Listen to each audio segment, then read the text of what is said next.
Hello, I'm Stephanie Richmond. I'm the project director of Soul Downriver, and I'm going to give you a quick tour of our database and explain how you can start to use it for your research.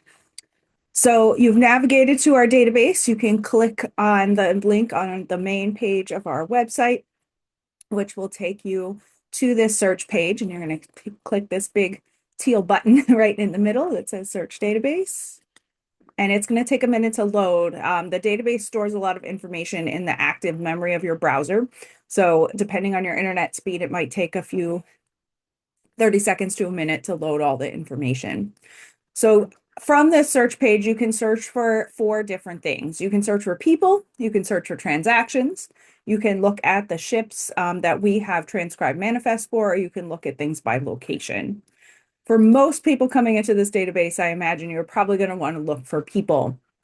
And you can see right now we have a little over 20,000 available individuals for you to browse, which you can do by just scrolling down to the bottom and going through next.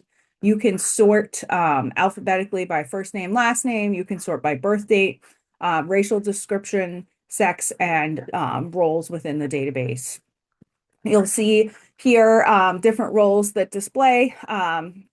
Most of the people who we only have first names for are enslaved people, and so they either show up on ship manifests or as people being sold in the transaction records. For many of you, right, you'll notice there are dozens and dozens of people with the same first name. If you're searching for ancestors or individual enslaved people, say you want your ancestor's name is Susie or Susan, right? You might have far too many Susans, right? We have 3 pages, so 150 Susans is a lot to browse through. But if you know the name of an enslaver, that'll make it a little bit easier to see if you can find that individual. So say you're looking for a Prudhomme. Uh, and so you know the enslaved person that you're seeking, right, was purchased by Emmanuel Prudhomme at some point. And so you can click on Emmanuel Prudhomme's record and see what we know about him and who he purchased. And so this will allow you to scroll through. Right now, we have done quality assurance and fully filled out all of the forms through 1828. If anything after 1828 may be incomplete, like this record right here in 1835, right, which does not have the name of the enslaved person listed, but you can go down to the transaction. And that was this one from Robert Symington. And you can see, all right, so this one was in French, and the student who did the initial transcription needed some help, and I haven't gotten to it yet.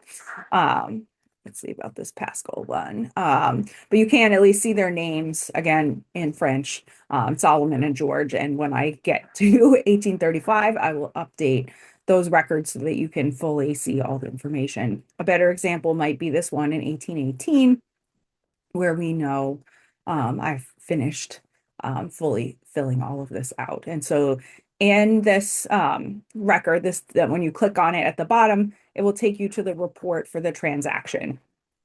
At the top, we'll give you the date of the transaction, the type of transaction, where this happened, which was New Orleans, and the total price paid, as well as the citation, which will tell you these are all from the Orleans Parish Notarial Archives for the most part. And it will tell you if you went to the Orleans Parish Notarial Archives, how you could order this, which was by asking for Pollock's Records, Volume 1. These are also on Family Search, but most of them are behind a firewall. So you have to be logged in at a Family Search affiliate library.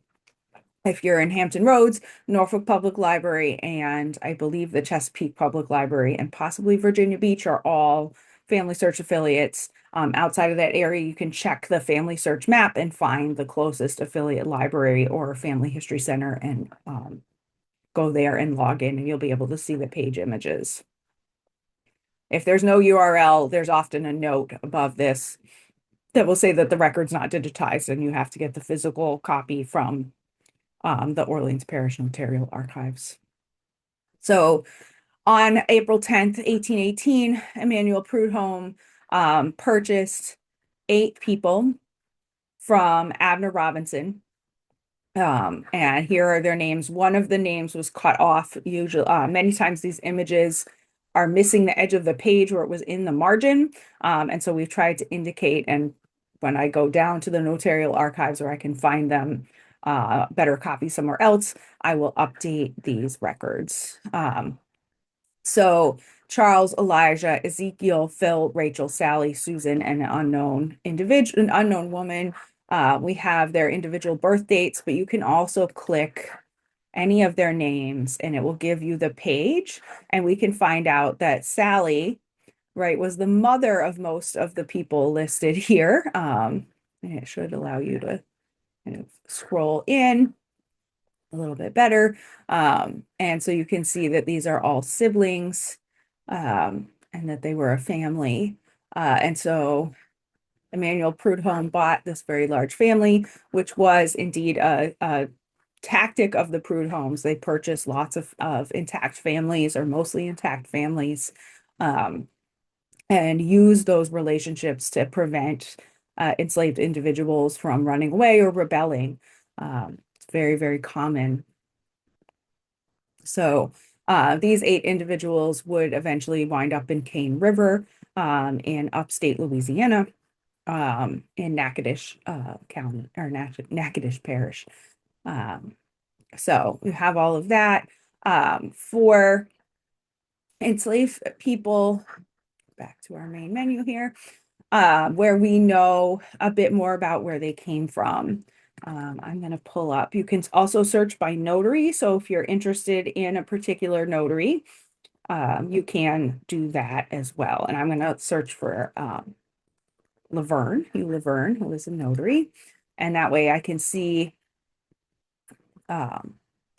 here, and I'm going to this because I know we have a bit more information on a number of these people. So I'm going to look at this May 4th, 1821 record.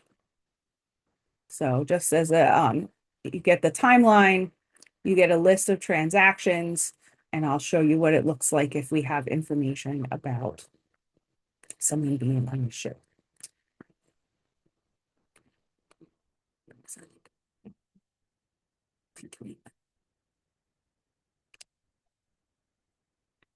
So this one is actually a record attached to a sale dated July 3rd, 1821. So we can find this individual. So if you were looking for Maria,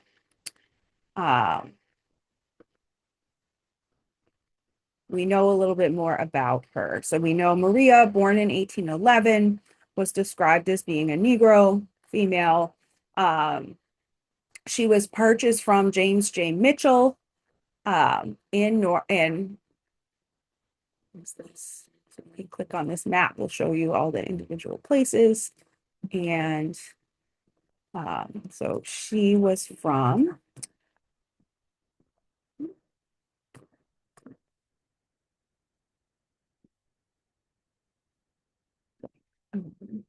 the Northern Neck, and was taken to New Orleans by Jean-Baptiste Massier, and sold to Jacques Livenday about 2 months after she was purchased in Virginia. And at the time of her sale, she had a burn that needed medical attention to make sure it was not dangerous. For many individuals where we know where they were purchased in Virginia, what I was trying to find here is one where we know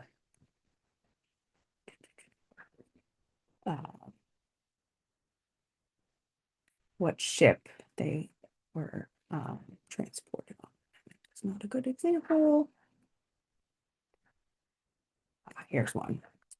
All right, so the sale of a woman and her 2 children, Sylvia with her daughters, Dicey and Rose. Dicey's name is listed in the sale record as Sylvie as well. But on the ship manifest, she's listed as Dicey. I'm not exactly sure why. There's a lot of that where people's names get changed or misspelled throughout. But Sylvia, Rose, and Dicey, and you can see in here, right? Here's the Sylvia, Rose, and Dicey is a family. Um, we know that she and her two daughters were transported from Norfolk, Virginia on the ship the Holland. And they left Virginia in April. They arrived there in early May, and then Sylvia and her daughters were sold to Francois Selle on May 23rd.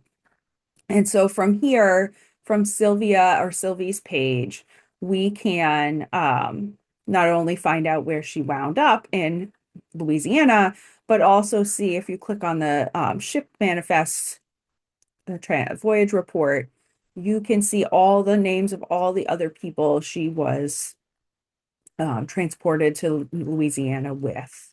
And so if you had family stories about, how she met someone on board the ship, you could go and find those individuals. And this also allows you to, there's two different depictions, right? One broken down by role, and then one with a roster of everyone who is on board with their roles identified.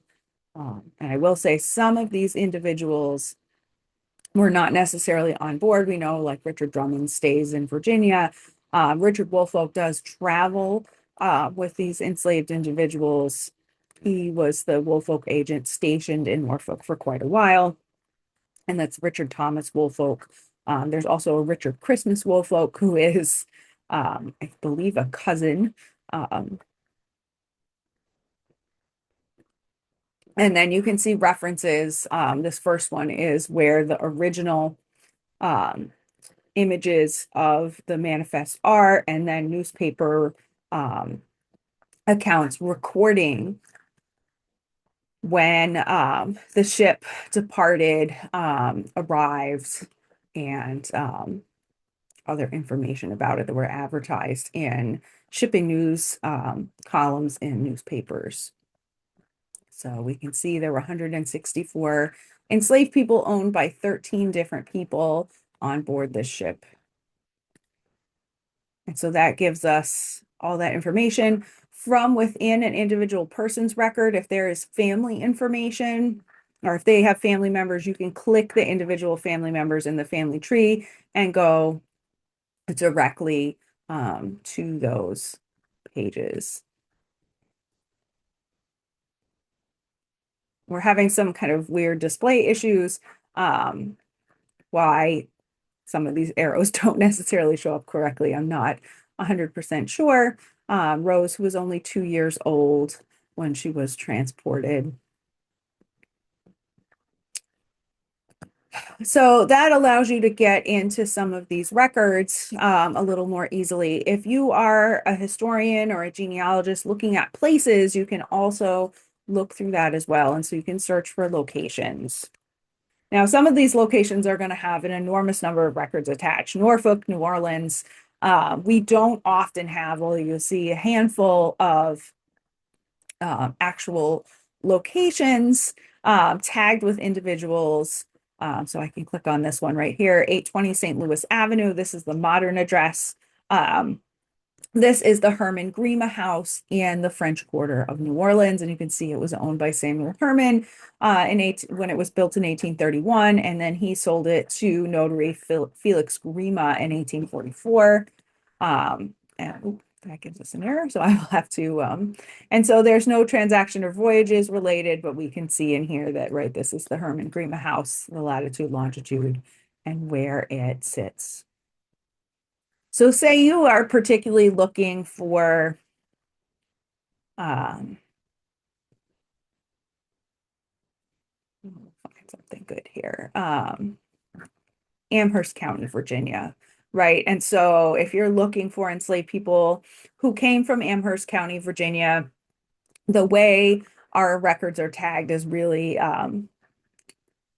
usually through buyers and sellers locations. If there is not a whole lot of information about an enslaved person's point of origin, we will tag them in there as well. And so we have from Amherst County, Lynn Talafiero, James Smith, and Landon Cable. These are the same person. I just need to put them together.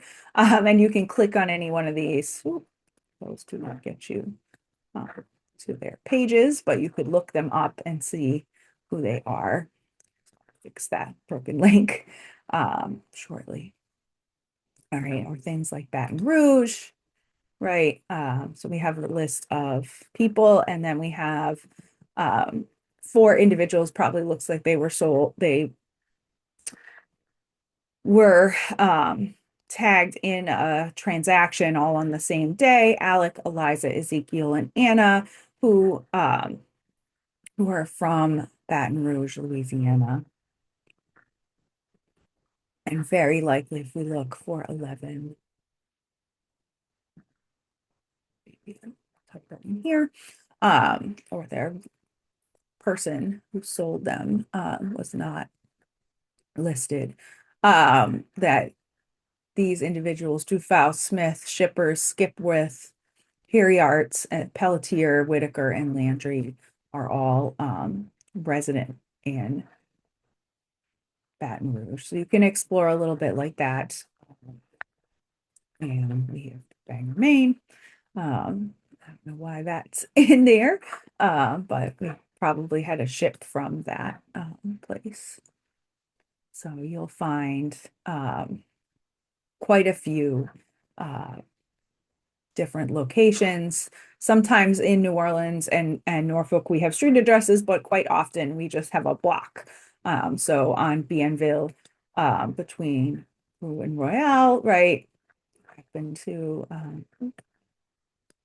you can see where this is, right on the river in the quarter. And then you can see, right, Louisa Baker, who lived there. And this, I recall, is an inventory, right? And Francois, Lucy, Mary, Charlotte, and Sanit are listed on the inventory of enslaved people located at that residence. So if we went and looked up Louisa Baker, we can see the transaction that occurred. Louisa, she was here.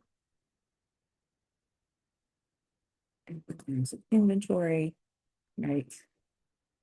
Inventory and appraisal of Jean Vincent Julliard, who is deceased. And it lists the appraisal of these 5 individuals. And if we click on Louisa Baker, I think we'll probably find, yes, that Jean Julliard was her husband and that they had 3 children, Jean, Paulina, and Vincent, together. And so that was an inventory of the estate. And if we click on Charlotte Francis, we might see if they are related to each other as well. Yes, so Lucy was the mother of Francois, Mary, and Sanit. And then Charlotte was separate from the family. So we know where they lived, at least down to the block. And you can zoom in on that with this map.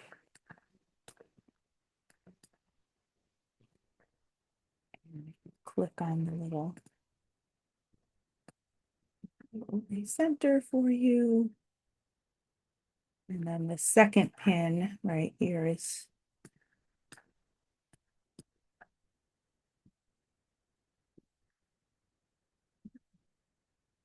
the pin for just New Orleans in general. So we know that she was listed on there, but here is where, right across from the Royal, a major hotel right on Bienville Street. And then Hotel Mazarin sits on the site where their house probably was back then. All right, So hopefully that gives you some entree into how to click around and use this.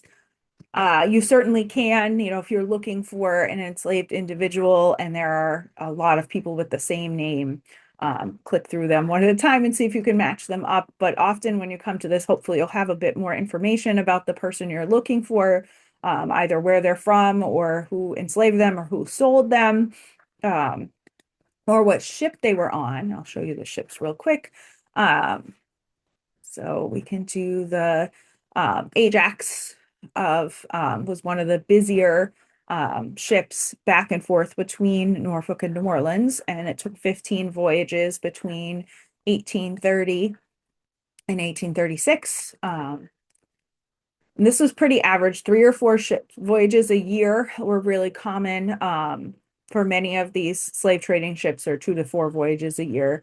And so you'll see these and then there are references for the individual ships. We know where it was built, the size, this is the tonnage, the date it was built, and its home port. And then you can click on any one of these voyages to see the individual people who were on board. Now, these are transcribed from the handwritten customs records that are housed in Washington, D.C. And so we don't have every manifest that exists, or excuse me, that we don't have every manifest that was created, particularly in Norfolk.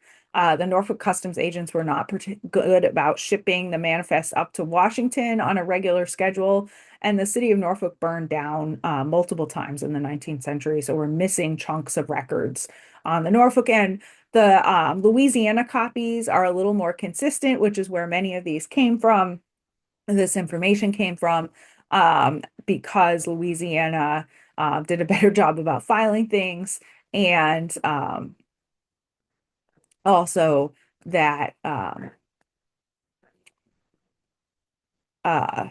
the city of New Orleans did not was not destroyed during the Civil War, and so um, there are more extant records on that end, which is why a lot of the records in this database come from New Orleans.